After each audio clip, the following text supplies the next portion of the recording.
4th generation আগে আমরা হিন্দু ছিলাম। জমি আমাদের আছে অনেক, 30,000 একর জমি আছে। এটা যেই হেভি ট্রাই করি, পারবেন না, আপনার কোমর টোমর ভেঙে যাবে। জমিদার বাড়িতে এসে আমি জমিদার বাড়িতেই আসছি। হ্যালো ভিউয়ার্স, শুরুতে ইনফন্টার পক্ষ থেকে আমি সাকিব, আপনাদের সবাইকে জানাচ্ছি স্বাগতম। আর আজকে আমি এই মুহূর্তে আছি রাজনগরের দেওয়ান বাড়িতে, যেটি হচ্ছে এই রাজনগরের জমিদার বাড়ি নামে অনেকে চিনি। তো আজকে আসলে এই যে রাজনগরের যে দেওয়ান বাড়ি, এই জমিদার বাড়ির আসলে ইতিহাসটা কি তার সব কিছু জানতে এবং আপনাদেরকে জানাতেই আমি এখন আছি এই দেওয়ান বাড়িতে। তো চলুন আজকে জেনে নেওয়া যাক রাজনগরের এই দেওয়ান বাড়ি অর্থাৎ এই জমিদার বাড়ি সম্পর্কে সবকিছু। দেওয়ান বাড়িতে আসার পরে এখন আমার যার সাথে পরিচয় হলো তিনি হলেন দেওয়ান শামীম আফজাল। আমি তার কাছ থেকেই তাদের এই জমিদারি বা তাদের যেই ইয়েটা ছিল আপনাদের ব্রিটিশ আমল থেকে শুরু করে আপনাদের যে জমিদারিটা ছিল এইটার ইতিহাসটা আসলে আমি জানতে আসছি। ব্রিটিশ আমলে আপনার অনেককেই কিন্তু দেওয়া হয়েছে, এই প্রথা ছিল জমিদারি। আর আমাদের এটা ছিল অনেক বিগেস্ট একটা স্টেট। আমাদের কিন্তু পুরো এরিয়া থেকে আমরা খাজনা নিতাম। এটা বেশি দিনের এটা বিলুপ্ত হয়েছে। বাট আমাদের এই 5টা গ্রামের লোকজন যারা আছে তারা সবাই আমাদের লয়াল এখনো। ওই যে উপরে যেন হলো আমার দাদা দেওয়ান আব্দুল হামিদ, তো উনি কিন্তু উনি কিন্তু ই ওয়াজ পলিটিশিয়ান। উনি ছিল member of legislative assembly undivided বেঙ্গলের ছিলেন উনি। তারপরের থেকে এটা হয়ে আসছেন, এটা হলো আমার ফাদার। তো উনি Dewan Abdul Baser, he was youngest parliament member of Delhi legislative assembly. আপনার এটা হয় কি, বাস আগের যেটা নিয়ম, যেন আমি আসছি এটা কীভাবে বুঝবে, তখন ওই কারণে আমি আসলেই ওই দিন সারাদিন ঘন্টা বাজতাম। কেদারটা বলা নেই, ওই ঘন্টা বাজে এভরি আওয়ার। এই ঘন্টার আবার আরেকটা যে আছে, এটা খুব ইন্টারেস্টিং। এটা হলো ধরেন আমাদের বাড়িতে কোনো চোট, এটা এখন পর্যন্ত হয় না, ডাকাত ঢুকলো, বিপদ আসলো, এটা খবর আসুনি বলা, কই যাও, আচ্ছা যাও। যখন আপনার এটার বলে পাগলা ঘন্টা, তখন একবারে বাড়তে থাকবে, তখন গ্রামের যে শুনবে সবাই বুঝবে যে বাড়িতে বিপদ হচ্ছে, ওরা দৌড়ে আসবে। তখন পরগনা ছিল তো এটা পরগনাটা তো বিরাট হিউজ, সব কিছু নিয়ে টিয়ে নিয়ে। আর এটা পরগনা তো ওই আমলে। তারপরে না ভাগাভাগি হলো, পাকিস্তানের সময় ছিল বোধহয় সিলেট ডিস্ট্রিক্টের ভিতরে, তারপরে তো হলো ভাগ। এবং এই পুরোটাই কি আপনাদের ইয়ে ছিল? হ্যাঁ হ্যাঁ হ্যাঁ, এটা আমাদের পরগনাটা তো পুরাই আমাদের ইয়েতে ছিল। এগুলাও কিন্তু পুরাতন, এই দেখছেন, চিন্তা করতে পারতেছেন। আমার দাদা ওই আমলে এটা করছে।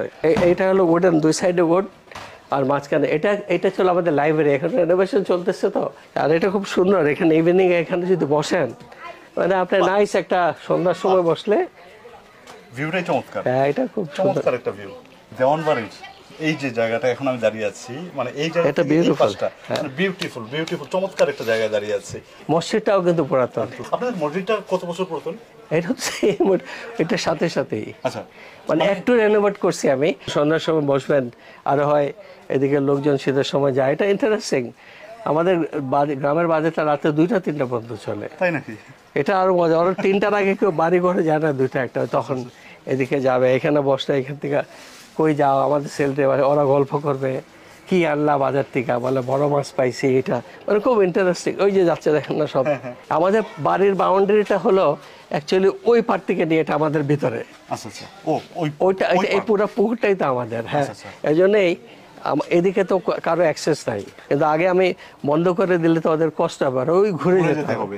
আমি স্যার ওই অ্যাক্সেসটা রাখছি, শুধু হাইটে যেতে পারবা, গাড়ি ঢুকাইতে পারবা।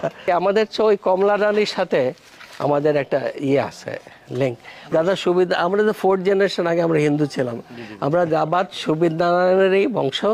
ওনার 4 ভাই ছিল, জামাল খা, কামাল খা, ওদের কবর আছে কিন্তু এখানে। তার মানে আপনাদের 4 পুরুষ আগে আমরা হিন্দু ছিলাম যারা।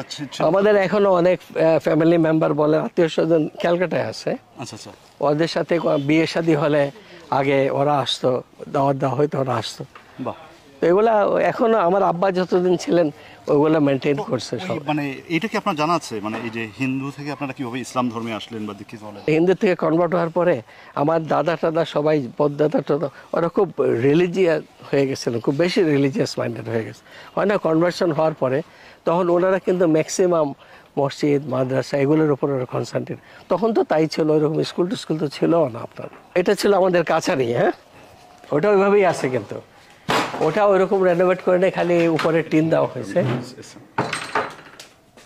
এটা কিন্তু এগুলো দেখেন, এগুলো অনেক পুরাতন। আর এখানেই আপনাদের খাজনা আদায় হতো। হ্যাঁ, এখানে বসতো, বসে ওরা খাজনা আদায় করতো। ছেলে যারা কাজ করতো তাদের অ্যাক্সেস হলো এটা পর্যন্ত। ধরেন আমার বাজার আসতো, আমাদের বাজারটাতে যখন আসতো সন্ধ্যার সময়, হ্যাঁ, আসতে পরে ওরা বাজার নিয়ে এসে এখানেই দাঁড়াইতো। আচ্ছা, আর এখানে আরেকটা আছে, এটা আমি ভেঙে দিছি পরে। এখানে একটা ওয়াল ছিল, জিগজাক ওয়াল, আচ্ছা, বুঝছেন? এখানে একটা ওয়াল, এখানে একটা, এখানে মানে ওদের যাতে কেউ না দেখে, বুঝতে পারছি। মানে কিন্তু এটা ওইভাবেই ছিল আগের মতো। পর্দার মতো। বুঝতে পারছি। এটা হলো মেয়েদের জন্য। আচ্ছা, এই ঘাটটাও কিন্তু অনেক পুরাতন। ও মহিলা যারা ওরা এখানে সুইমিং টুইমিং করতো, ওদের তো অ্যাক্সেস নাই এখানে। বা তখন তো সুইমিং পুলও ছিল না। না, এটাই সুইমিং পুল, মানে তখনকার সুইমিং পুল। তখনকার সুইমিং পুল। আমার এখানে অনেক শিয়াল আছে কিন্তু ন্যাচারাল ভর্তি। এখন শিয়ালগুলো কিন্তু একটু পরে ওরা, ওদের জায়গা হলো এইটা, ওরা দিনে এখানেই বসে, সব বৈশা এখানে বসে, এখান থেকে বসে ওই আমি এখানে মাঝে মাঝে বসে, ওরা আমার দিকে দেখে, আমি বলে আয় আয় আয়, একটু যাবে আবার পিছা, একটু যায় আবার আসে। তবে আমার মনে হচ্ছে কি, মানে আপনার বাড়িতে এসে, যে জমিদার বাড়িতে এসে মনে হচ্ছে আমি জমিদার বাড়িতেই আসছি। মানে এখনো আপনি যেভাবে মেনটেন না না, ওইটা আমাদের খুবই সুন্দর, আমাদের ওয়েল মেনটেন, এটা যত্ন করে রেখেছেন সবকিছু। এটা হলো আমার দাদির বিয়ের শাড়ি। আচ্ছা আচ্ছা, আমার দাদির বিয়ে বোধহয় 200 বছর হয়ে যাবে মনে হয়। আমরা একটা পার্ট এখানে রেখে দিচ্ছি, শাড়ির একটা অংশ একটা রেখেছেন। Part of it. ওই যে চেয়ারটা দেখছেন, যে চেয়ারে আমার দাদা, এই চেয়ারটি এটাই সেম ওয়ান। এটা কি একটাই পার্ট নাকি আর পার্ট আছে? না না না, এটা খুলে যায়, এভাবে খুলে যায়। আচ্ছা আচ্ছা। আর ওইগুলো এটা, বাট আমার দাদা বসতেন এটাতেই। এই জায়গাটা আসলে কি হতো? মানে এটা দেখাবো আপনাকে, এটা আমরাও বসি এইভাবে। আমরা যখন অনেক সময় এসে বসলে, আপনার বসলে এসে ওই ওরা আমার দাদার পাটা মালিশ করতে এরকম বসলেন, এই এই ও আচ্ছা, এটা হলো, এটা রিল্যাক্স করার জন্য। বাহ, এটা এইভাবেই ছিল, হ্যাঁ, এটা এইভাবেই ছিল, উডেন ফ্লোর ছিল। আচ্ছা, এখন বলি, এইখানে একটা ইয়ে ছিল, নিচে একটা কিন্তু ইয়ে ছিল, কি বলে আপনার বেসমেন্টের মতো। আচ্ছা, তো ওইখানে সন্দুকগুলো থাকতো, সন্দুকগুলো থাকে। আর আমার দাদা বসতেন এটার উপরে, তো কেউ তো বুঝতো না, অনেক দিনে বসতো এখানে, কিন্তু ওইটা ওই সরালের নিচে সব। এই জায়গায় তাদের একটা শোরুমও ছিল, হ্যাঁ, showroom যেখানে হচ্ছে ওই তার ভল্ট বলতে পারেন, ভল্ট থাকতো। ভল্ট থাকতো এই মাটির নিচে, আর এটা ঠিক উপরেই আপনার দাদার চেয়ার সব বসে। ওই চেয়ারটা, যে চেয়ারটা উনি এখানে বসতেন এইখানে। এটা এখন কিন্তু জাপানিজরা কিন্তু এগুলো ইউজ করে এখন। এটা উপকার হলে, এটা আপনার হার্ড সারফেসে আপনি হাঁটবেন যখন, আপনার ইয়েটা ব্লাড সার্কুলেশনও তো ভালো হবে। এটা হচ্ছে, এটা বেটার না। এটা যেই হেভি, এটা মনে হয় মানে 10 থেকে 12 জন দিয়ে উঠাইতে হবে। ট্রাই করি, তো পারবেন না, আপনার কোমর টোমর ভেঙে যাবে। এটা সম্ভব না। এটা ভিতরে এখন আমরা ডকুমেন্টস থাকে, ওই ডকুমেন্টস এটার ভিতরে থাকে সব। আচ্ছা আচ্ছা, এখন ওই সন্দুকটা ব্যবহার করেন আপনারা? হ্যাঁ হ্যাঁ। তার মানে এই যে সন্দুকগুলো, হ্যাঁ, এগুলোর কথাই বলছিলেন, এগুলো আপনাদের একসময় ওই যে আমার দাদা নিচে এই সন্দুকগুলোই, যেটা হচ্ছে বলছিলাম যে আমি, আমার দাদা বসতেন যে ওটার নিচে হিডেন প্লেস বলতে পারেন, এটা ওই হিডেন প্লেসে এটা থাকতো, এগুলো থাকতো। হ্যাঁ, কেউ বুঝতো না, যে কেউ বুঝতে পারতো না যে মানে ওই চেয়ারের নিচে একটা বেসমেন্ট আছে, এবং বেসমেন্টের নিচে এই মানে গুরুত্বপূর্ণ সন্দুকগুলো আছে। এগুলা জমিগুলো এখন আমাদের রয়ে গেছে সব। মানে এখানে হয় কি, অনেক এখানে বাড়ি আছে যেগুলা ওরা থাকে, কোনো ডকুমেন্টসও দেওয়া নাই, আমাদের এবার দেয়ার নেবে। কারণ অন্য কেউ যদি হইতো, আমি যদি মনে করতাম না আমার বাবা চাচা দিছে, আমি নিয়ে নেব, আমরা এগুলো করি না, থাকো তোমরা। যেহেতু ওনারা মুখে দান করেছেন, ওটা কন্টিনিউ করতেছে এখন এটা। বাহ, আমরা দেখে আসছি, আমার দাদা, বাবা, চাচা, ওনারা যেটা, ওটা হয় কি শিখে আরেকজন থেকে। ওনারা যদি এগুলো না করতেন, আমরা করতাম না, খালি চিন্তা করতাম না আমরাই পয়সা কামাবো। আমরা তো এখানে তো আমাদের যে ইনকাম টিনকাম এটা হয় না, আমরা ব্যাকআপ দিতে হয়। জমি আমাদের আছে অনেক, 30,000 একর জমি আছে আমাদের, কন্ট্রোলে বোধহয় 400 একরে নাই, কিন্তু তাও এগুলা কোনো খাজনা টাজনা দেন। আপনার লিস্ট যেগুলো দিচ্ছেন, এন্ড অফ দ্য ইয়ার করে টাকা দাও, আজকে আমার গরু মারা গেছে, আমার অসুস্থ হয়েছিলাম, আমার চিকিৎসা চলতে, কি বলবেন আপনি? এগুলো এখনো চলতেছে এরকম। তো এই যে আপনাদের উদারতা, হ্যাঁ, এটা কিন্তু আসলেই মানে প্রশংসনীয়। কারণ এখন কিন্তু ম্যাক্সিমাম যারা পুরাতন জমিদার ছিলেন বা জমিদারি ছিল, ম্যাক্সিমামেরই নেই।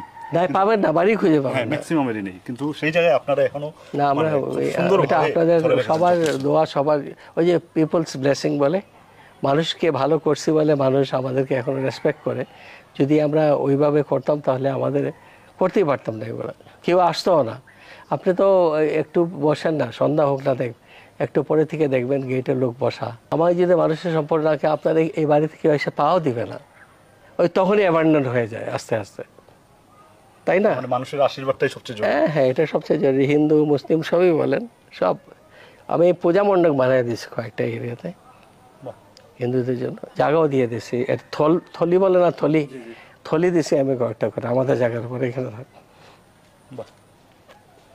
এগুলো করতে হয়, এগুলো না করলে তো আপনাকে যখন আল্লাহ অনেক কিছু দেয়, আল্লাহ তো দেয় আপনাকে একা দেয় না, যে আপনি সবার সাথে সবাই যাতে ভালো, এই লোকগুলো আমাকে হেল্প করে বিপদে আপে, তো তাদেরও তো একটা ইয়ে থাকে যে না আমি তাদের এটা বুঝাইতে চাই যে এটা তোমাদেরই, আমি তোমাদের খালি লুক আফটার করতেছি আমরা, বাট তোমাদেরই সব।